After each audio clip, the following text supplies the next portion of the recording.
What's going on, everybody? My name is Alex Freeberg, and in today's video we're going to be doing a Q&A of your questions. Now before we start, I wanted to say that I just moved into a new house, and so last week I was in my kitchen, this week I'm in my dining room, and so I'm still trying to figure out a place to shoot these videos every single week. So if it changes from week to week, I apologize. I will find a place that I will consistently shoot these. So I hope you don't mind the thermostat in the background. I hope I find a better place. If not, this might be my place that I'm going to shoot my videos. I just wanted to say that where I shoot my videos might be inconsistent for a little bit, but I will find a place where I'm going to consistently shoot those videos from week to week. With that being said, let's jump into the very first question. It says, how much Python do data analysts use in their job, and do you need to be advanced? I think that is a very reasonable question because a lot of people do not want to learn Python. It takes a lot of time and a lot of effort. So a lot of people just want to skip it and do SQL and Tableau or something like that where they don't actually have to learn Python. I think there are a lot of data analyst jobs out there where you don't need to know Python, where they just have SQL, Excel, and maybe like Tableau or Power BI, and they don't actually use Python at all. So no, I don't think that you have to know Python to become a data analyst. I didn't know Python for the first 2 years of my data analyst career, but for my job that I'm in now, I had to know Python in order to get the job. So I think that Python does open up a lot of opportunities, especially as you advance in your career. In terms of how advanced you need to go with Python, I don't think you have to go super advanced. I would learn pandas, NumPy, I would learn a few visualization tools like Matplotlib and Seaborn. I think if you learn those staples at the beginning, you should be set, and you'll definitely learn a lot more along the way.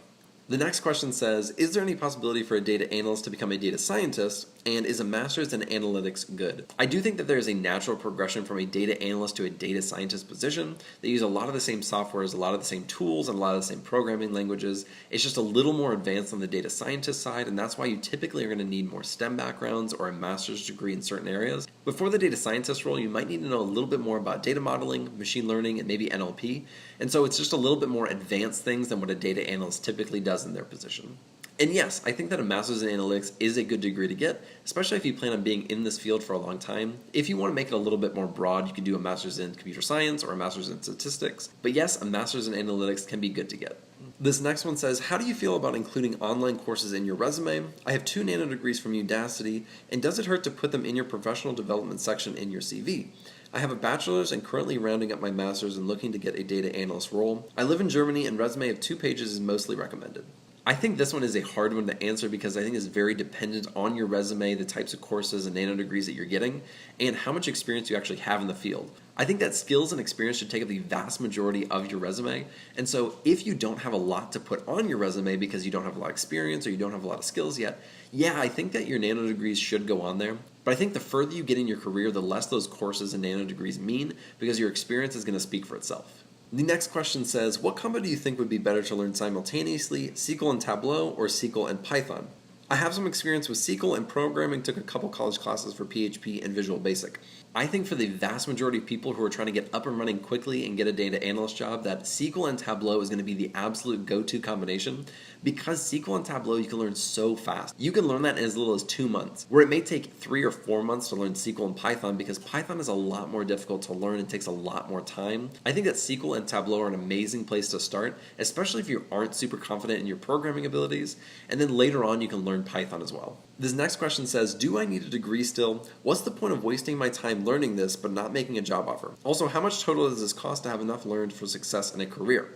I know I've said this before, but you do not need a degree to become a data analyst, but it absolutely helps to at least have a bachelor's, because having a bachelor's degree is normally a minimum requirement on most data analyst jobs, and so at least having a degree is extremely helpful. Again, you don't need to have it, it just really helps. And in the second part of that question, he was asking about the courses that I recommended in a previous video, and I think that no, those courses are not going to get you a job, but they will set you up to have the skills needed to get those jobs. And so the things that are going to get you a job, especially if you don't have a degree, are a really good resume, some type of experience, and a portfolio of really good projects that showcase your abilities. And so for the Udemy courses, you can learn all the ones that I recommended for about $40, and for the Coursera one, if it takes you a little bit longer, maybe 2 or 3 months, for about $100. So if you're able to get an entry-level data analyst job for just $100 by self-learning, I think that is a really good deal. The next question is, how can I transition into a career in data analysis as a communications and PR specialist, although I have an ample knowledge of Power BI but plan to take courses in SQL? I think you're asking the right person because when I first started out, I knew absolutely nothing. I had no experience in this field and I just learned the skills and applied. I think the biggest thing you can do is get some type of experience, which is either an entry-level job, some type of internship, or even volunteering. Any of those options provide really good experience, and you'll also learn a lot of the skills that you need to progress your career really fast. And the last question for today is, what were you doing before? I am an English teacher applying to study for a master's in data science.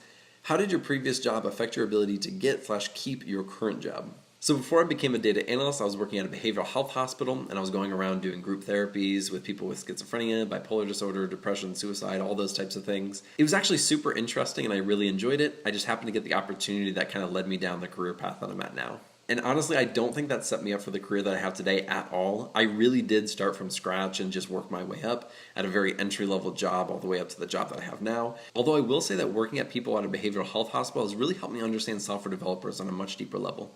If you want to support this channel, there's a Patreon link in the description. You can also like and subscribe for all the latest content. Thank you guys so much for watching. I really appreciate it. I'll see you in the next video.